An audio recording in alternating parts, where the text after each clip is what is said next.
On this episode of Wiser Than Before, we're talking about reversing your sleep schedule.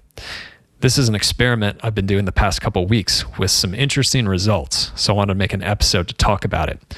But before I get into the experiment, to fully understand it, you need to look at what time do you go to bed? And specifically, why do you choose that time? Why do you go to bed at that time? Your first thought might be, because that's when I'm tired. That's when I go to bed. I actually think most people go to bed based on what time they have to wake up in the morning. If you got a 9-to-5 job and have to grab breakfast and run out the door, you know what time you need to go to bed to be ready for that. If you got kids, you know they're going to wake you up at a certain time. Then you probably know what time you want to get to bed so you're not groggy all day the next day. Or even if you're a night owl, like people who stay up super late, they tend to do that because they can sleep in more in the morning, and their work or art or whatever they're doing, their activities, responsibilities don't start until later in the morning. Person who has to wake up at the crack of dawn, that's generally not a night owl. So in a lot of cases, for a lot of people, their bedtime is determined by the time they want to wake up in the morning. And if you're like a lot of people, they're just trying to squeeze as much as they can out of the day. So a lot of us will, stay up, maybe doing something productive, maybe just, flipping channels or streaming another series, and we'll push it. We'll push it until we get exhausted and go to bed with enough time to hopefully feel semi-decent the next day. So a lot of people will hear that and be like, yeah, that's obvious. And I'm going to challenge that, because what's also common is most people would love better sleep.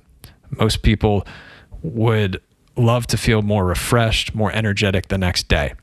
I don't know what the exact statistics are, but my guess is it would be fairly hard to find a person who says, yeah, I sleep great every night. I get the full amount of sleep that I want, that my body needs to fuel me for the next day, right?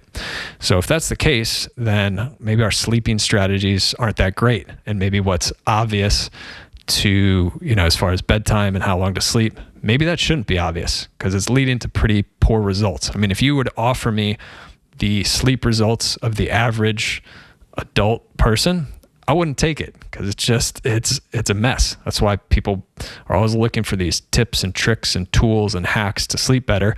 And I'm interested in some of that stuff too, but I just randomly stumbled on this experiment the past couple of weeks, and it made me think about all this stuff. So that's why I'm going into detail to kind of set up how it worked. So what did I ended up starting to do is not basing my bedtime based on what time I'm waking up in the morning, based on how many hours I want to sleep. I started to go into bed before I was tired.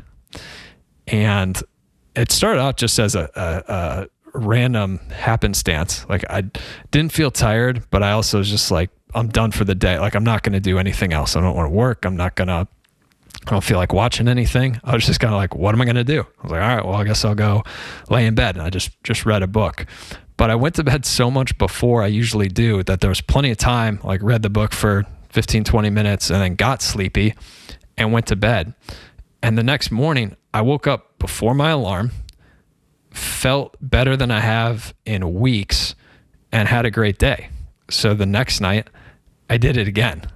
And then I just kept continuing. And what I found out through this experiment is this kind of idea is I'm going to bed before I need to, before I'd be tired. And I'm almost giving my body the say in how long it wants to sleep. I mean, my entire life, I've never woken up before the alarm. It's always like push the day to the last amount till I have to go to bed, or I know I'm going to be miserable tomorrow, sleep whatever that is, and then it's the alarm. And many periods of my life, there's a lot of snoozes involved too, because I was pushing this too far. And in this experiment recently, these nights started to stack up where I'd over and over waking up before the alarm, feeling good. And I realized I was giving my body finally enough time, right? Enough time to take the sleep that it needed. And then when it had enough sleep, when it gone through its cycles, then I'd just wake up. And I was sleeping far enough before the alarm that I didn't need the alarm anymore. Now, you might immediately think like, oh, must be nice for you. Wish I could have just one day where I had enough time to sleep that much. That's not my life. And I get it, because in my entire life, that was me too. I was always redlining, always squeezing in a little more work or one more show, or maybe I was just wasting time watching YouTube videos, and then at the very end of the night tried to squeeze in whatever work or responsibilities I should have done earlier. So I totally get that. But what the situation reminds me of is this story I heard one time. I went to a Vipassana meditation retreat, 10-day silent retreat, no speaking. It's a style of meditation. And at the end of it, this school, this style, this tradition that's been passed down for, I think it's thousands of years old, honestly, but they'll recommend to take the flow you got in for that 10 days and to continue meditating 1 hour each morning and each evening. And I remember a group of us were talking about it, like, of course, everyone liked the experience for the most part. I really saw like benefits, like mental clarity, relaxing, just like all these changes that happen when you finally slow down a little bit in life. And we're talking, and most of us were laughing at the idea. We're like, yeah, I'm going to keep meditating an hour, 2 hours a day, once in the morning, once in the evening.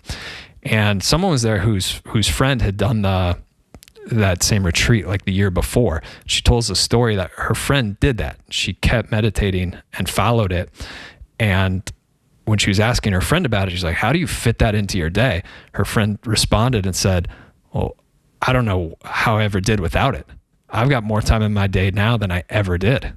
I get twice as much done as I used to. Like, there's no way I could stop doing this because I don't want to go back to what it was before. So because she was following the meditations, and for her, it was helping keep things still. It improved her focus. So she got much more out of each hour in her day by taking those 2 hours to meditate. So say in a 14-hour day, she's getting way more done than a 16-hour day. And this is what I'm starting to experience with this sleep schedule, or giving my body the sleep it needs. Because I'm going to bed earlier. It's cutting an extra hour out of my day, maybe even a little bit more some days.